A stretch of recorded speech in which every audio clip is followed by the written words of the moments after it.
La question que vous posez met en vis-à-vis deux termes, le combat et la paix. Alors, je me suis interrogé effectivement sur le conduit de cette question, et cela m'a amené à reprendre deux, trois points. La paix renvoie au désir que l'homme peut mettre en œuvre dans sa vie. L'homme est un être de désir. Il se construit aussi à partir de son désir, et son existence consiste à s'affirmer par lui-même à partir de ses désirs, mais bien sûr en ouverture aux autres. Alors c'est ce qui d'ailleurs parfois est source de tension, comment je compose entre ce que je suis et ce qu'est l'autre.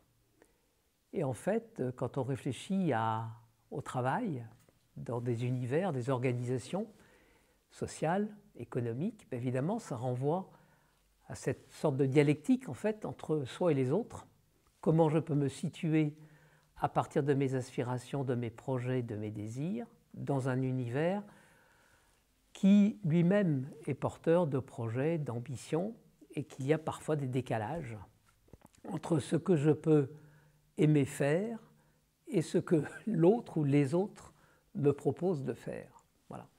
Alors j'ai envie de dire que finalement, la pacification, ou peut-être le combat, terme conduit dans la question, met en jeu des tensions entre les désirs qui sont les miens à travers des projets, mon histoire, mon parcours, et puis des objectifs autres que sont ceux de la production, que sont ceux aussi de faire avec les autres, de travailler avec les autres, de réaliser avec les autres.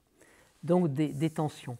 Et dans le processus de développement personnel et de la vie sociale, eh bien, il y a comme une sorte de dialogue permanent, une dialectique en fait, entre des aspirations qui viennent de soi et des projets aussi qui viennent de l'extérieur. Dans les expériences de la vie sociale et notamment autour du travail, je relèverai volontiers 4 aspects.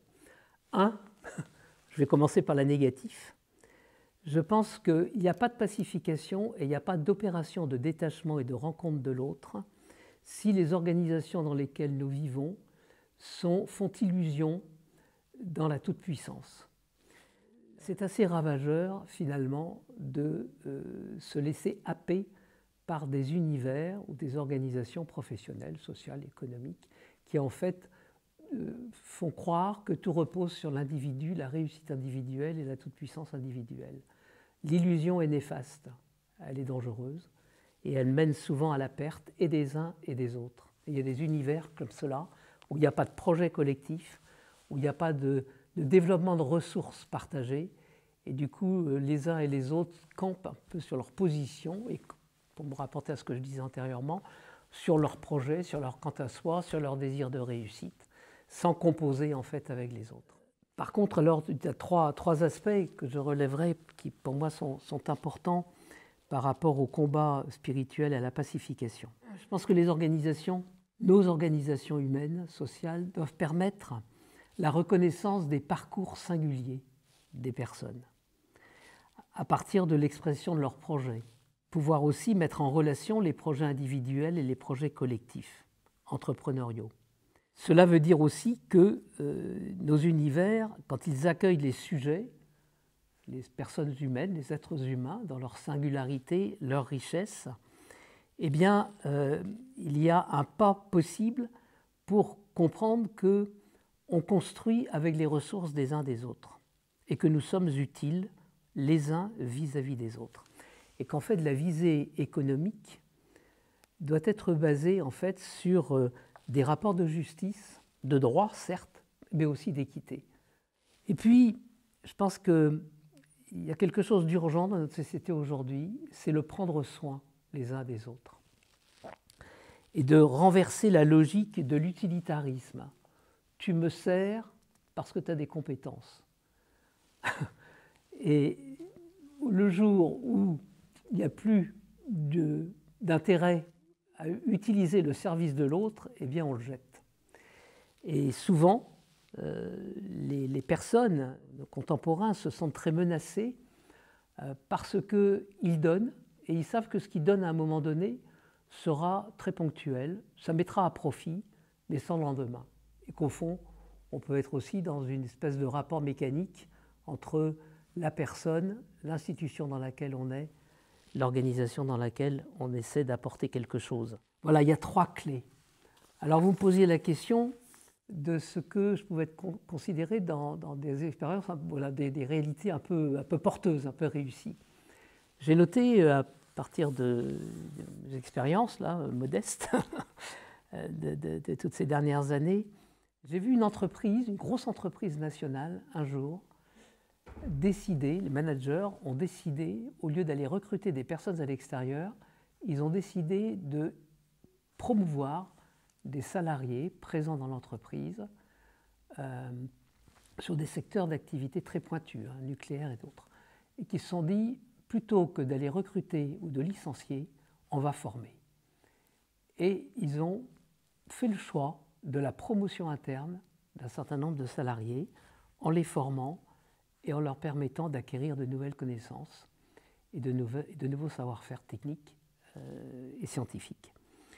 Et l'entreprise a été très très porteuse d'avenir, je ne la citerai pas, mais n'empêche que cette dynamique de faire avec la ressource interne et de l'accompagner et de la promouvoir, ça a été un jeu de gagnant à gagnant. Enfin, je terminerai par dire que finalement, le combat se présente toujours comme exigence. Laquelle? Se relier à ce qui est autre, avec soi, se relier à un environnement social, humain, et se situer dans celui-ci. Alors, dans la question, il y avait aussi la notion de spiritualité. Le spirituel, c'est à la source de ce qui nous fait donner du sens, par la satisfaction que l'on peut éprouver dans l'exercice de nos responsabilités, dans les situations voilà, qui sont les nôtres au quotidien, hein, donner du sens voilà, à partir de la satisfaction éprouvée, mais aussi donner du sens à partir de ce qui nous fait souffrir ou des épreuves que nous traversons. Alors c'est vrai que nous avons toujours dans nos parcours à nous demander, à retrouver le sens autour de pourquoi je suis là, pourquoi j'ai choisi cela, pourquoi je me suis laissé embarquer, parfois par idéal, parfois aussi par convoitise ou par désir d'être, d'avoir une place, d'occuper une place. Bon. Donc tout cela est finalement au fil du temps à clarifier. Et le combat, il est souvent là. Je vous ai parlé de détachement tout à l'heure. Je crois qu'effectivement, pouvoir clarifier les engagements initiaux ou le renouvellement des engagements au travers des situations que nous vivons amène effectivement à faire la clarté. Voilà. Et en fait, je terminerai par dire que cette clarté, elle est un combat qui nous mène vers la vérité. Faire du vrai. Faire du vrai. Et c'est sans doute ce qui nous rend libres.